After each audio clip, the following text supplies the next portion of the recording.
في سؤال مهم جدا كده لازم نسأله بعد ما نكون مشينا شوية في أي مشوار، علاقة، شغل، أيا كان السياق اللي أنت فيه. تقف كده مع نفسك وتقول لماذا نحن هنا؟ هو أنا هنا بعمل إيه؟ أنا في العلاقة دي بدي زي ما باخد؟ إحنا في بينا كده ويفة واحدة ماشيين وإحنا الاتنين رايحين لنفس السكة، عندنا نفس التطلع في العلاقة دي، ولا كل حد مننا أو أنت شخصيا مكمل عشان أغراض معينة عارفها كده في الأوضة الضلمة، لكن في حياة الأمر أنت مش مبسوط، أنت مش حاسس إن في تكافؤ، مش حاسس ان انت في علاقه رايحه لحته. كذلك في الشغل بقى، كتير مننا بيكمل في مسارات عمليه وهو ما بيسالش نفسه هو انا بعمل ايه هنا؟ هو انا بضيف ايه لنفسي او للمكان؟ يمكن السياق ده ضروري فيه ان احنا نقول انه ياما ناس عندها اقساط، وانه ما ينفعش ابدا نزايد على ناس مستمره في اماكن عشان عندها التزامات، مع انه بصراحه حتى السياق ده لازم الانسان فيه يكون بيشتغل بضمير. الضمير ملوش علاقه اطلاقا بان انت موجود في مكان مش حابه قوي او الناس فيه مش الطف حاجه. انك تشتغل بضمير هو ده اصلا الحاجه اللي هتفتح لك مجالات تانية. الضمير والسعي لا مفر منهم اطلاقا. يجوز دلوقتي الكلام ده يكون نور لمبه لحد كده، ان انت في وسط اللي انت فيه اقف كده مع نفسك ثواني واسال لماذا نحن هنا؟ احنا هنا بنعمل ايه؟ عشان ما تلاقيش نفسك فجاه السنين اتسحبت والعمر كده اتسرسب ما بين ايدينا واحنا مش عارفين اللي ضاع ده كله ضاف لينا ايه، او ضاف للناس او الاماكن اللي احنا فيها ايه، او يوقفنا قدام اسئله سخيفه ومتعبه لينا، خصوصا لما بنكبر، اللي هو اللي فات ده كله ضاع، ما كانش كده مجدي باي طريقه. لو الكلام ده دلوقتي فرق معاك فيبقى خير وبركه،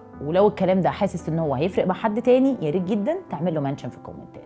السؤال هو لماذا نحن هنا؟